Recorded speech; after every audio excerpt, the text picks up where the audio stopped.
What's up, everyone? My name is Forsaken, and today we are going to review Metro Exodus. This is the third installment in the Metro franchise, and unlike the pattern with every other contemporary franchise, Metro gets better with every iteration.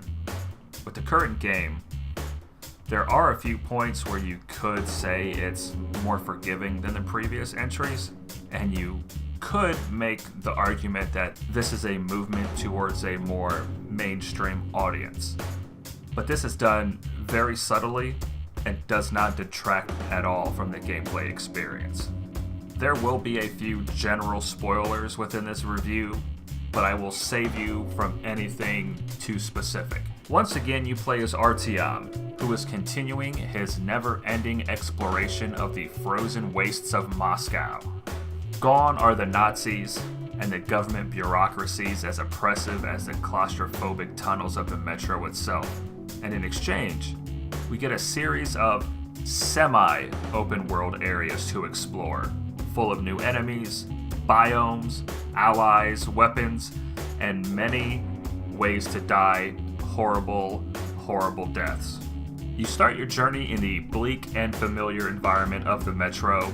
This area will act as the tutorial for this game. After a series of events, you metaphorically burn your bridges to the Metro and have to flee into an uncertain future that awaits you in the post-apocalyptic wastelands. The driving force behind progressing the story is to find a new home for your crew. Later, there is a bit of a change as far as your incentives go, but it's far towards the end and the progression doesn't really change.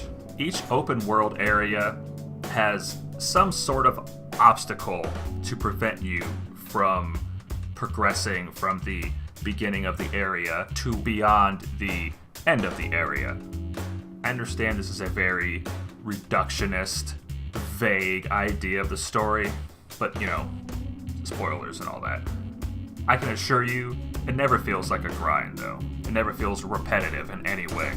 Now, there are two linear locations within the game, but the areas are designed and story-driven enough so that you won't get bored. It helps that these areas are shorter than the wider open world beyond them. The more open areas have plenty of places to explore, complete with side quests, special items to upgrade your equipment, and memorable resource-draining encounters. But it never feels like busy work. There are none of these completionist baiting, map cluttering, mind-numbing nonsense you get in games like Assassin's Creed. Metro strikes a very good balance between keeping you busy and entertained. Since there was a driving force behind my playthrough of putting up content, I didn't get to experience the bulk of the side quests. It took me around 15 hours completing this game, and I imagine you could take it well past 20 if you explore everything, or prefer to have a more stealthier gameplay style. I'm mostly a run and gun type of player myself. If we, just for argument's sake, say the game was only 15 hours, it's still well worth the price of admission. There was not a single moment in this game that I was bored. The story itself is told through a running exposition between a small cast of characters, the bulk of which being handled by Miller and Anna, who are your main character's father-in-law and wife respectively. The main character, being Artyom, only speaks during interludes between game sections and in recaps when you continue your gameplay after having quit. I feel that the voice acting was done very well. There were a few awkward moments, but I cannot say for certain that this wasn't caused by a hiccup in my gameplay. I played this on a PC myself, and unfortunately on a very underpowered PC at that. As long as I didn't have too much running in the background, everything ran well. And that's another thing. This game, it ran very smoothly. I didn't have one single hard crash through my entire gameplay, which is saying something with the state of modern games. The story itself was memorable, and I generally cared about what happened to the, main characters at least. I'm a cold, emotionally distant person by nature, as a side note, so That is saying something. As with the previous titles, Metro Exodus has two distinct, drastically different endings. The requirements to meet the good ending are more forgiving than in the previous game, because somehow I managed to achieve it unknowingly, even though I would have estimated I killed at least 50% of the people I came across. I was certain that I was going to get the bad ending. Typically I roleplay games as a paragon, so if someone is inherently good, I will let them live. And apparently this was enough for the good ending. Thankfully, because I thought things were heading kind of south there at the end. The weapons are solid, and they are all fun to use. I must disclose, though, that I tend to stick with the guns that I like once I find them. This habit of mine calls me to never use the submachine gun or the sniper rifle. I didn't care for the Tahar at first, and the LMG chews through so much ammo, I find it to be worthless. Though it is visually impressive if you have it in a packed hallway. New to the Metro game is the crafting system. You carry a backpack with you that allows you to craft meds, filters, some simple components like arrows and a ball bearing ammo for the Tahar. The most impressive thing, though, is the ability to modify your weapons at any point. Rather you're in a safe area where you should do that or not. You can modify barrels, grips, stocks, sights. As long as you have scavenged components from any other guns in the world, you have access to them. Except I found in certain areas of the game some attachments were missing when I tried to modify my weapons. I don't know if this was a contextual thing where, like, oh, you lost your gear and you're separated from your companions, so in this instance, you wouldn't have access to that item? I can't say. Your home base and certain safe houses allow you access to a higher tier of workbench. This allows you to make any ammo type, upgrade your suit, your gas mask, and the ability to clean your weapon. A dirty weapon has penalties applied to various stats depending on the weapon type. These are damage, accuracy, and rate of fire. It's not exactly clear to me how severely these penalties affect the guns themselves, and it requires an amount of chemicals to clean them that is physically painful at times, especially when the benefit might not be obvious. This may be more important on higher difficulties, but I can't say having played it on normal.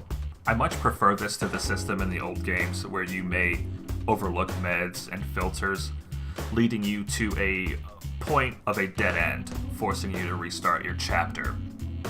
Instead, Metro Exodus has two resources: chemicals and components. Now they both can be harvested from loot sources. Crates, picnic baskets I've seen, random piles of debris, stuff you find on stoves and refrigerators, on couches. But chemicals can be found in the obvious glowing mushrooms all over the landscape. There's another plant, it's red, it would release a plume of spores if you were too close, and I had a great amount of difficulty harvesting this thing effectively, actually. Though components you could get from looting corpses, as well as breaking down enemy weapons, and these were the root materials that you used to craft everything. There are certain situations in which they do give you meds and filters, which is kind of them, because there was a spot where I didn't pay attention to my filters left, and I was literally frantically rerunning through the area from my quick save to try to get to my destination where the air is breathable because I had a single minute of air left. It felt very tense. It didn't, like, in another game it may have upset me, but because of the environment and the mood and the ambiance of the game, it made me acutely aware of the environment that I was in. There are a few new additions to the bestiary, which I will omit for the sake of the spoilers. I'll talk about the new ones you meet immediately, which are the slow mutants. I only call them this because I'm a fan of the Stephen King Dark Tower books. The books. not the movie. That thing was an abortion. They're mutated humans that attack in packs, mostly at a moderate speed to close the distance for melee, or a few that stand off and somehow have an endless supply of bricks to throw at your face. And then, the shellfish. That's just what I call them. They may have an actual name, but they reminded me most of the Mile-Arcs from the Fallout series. And I would be remiss if I did not include a Japanese girl's best friend, the Tentacle Monsters, which were disgusting and wholly unpleasant to deal with. There was only a single boss battle. This enemy was known as the Master of the Forest, which is essentially a bullet sponge. But the battle manages to still have a tense and entertaining feel to it where it didn't feel tedious. Combat is one of the only places I take an issue with. First of all, you have zero incentive to attack non-human enemies. It is a complete net loss to engage them at all. They have zero loot. So unless they're guarding some piece of gear that you want, or if you have to get through them to complete an objective, they are better off just avoided completely. Unless you're into sadism. In that case, whatever. This is a safe place. No judgment. The other problem being, there were many times when my reticle was obviously on enemies, and my shots did not land. And this wasn't a case of me, doing a 360 no-scope. These were instances where I was unnoticed, I was stealthed, I was completely stationary, as was my target, and they were well within the effective range of my weapon. The bullets did not hit. So, my gut reaction is the object the person was near had a larger hitbox than was visually represented on my screen, or my accuracy was off due to having a dirty weapon.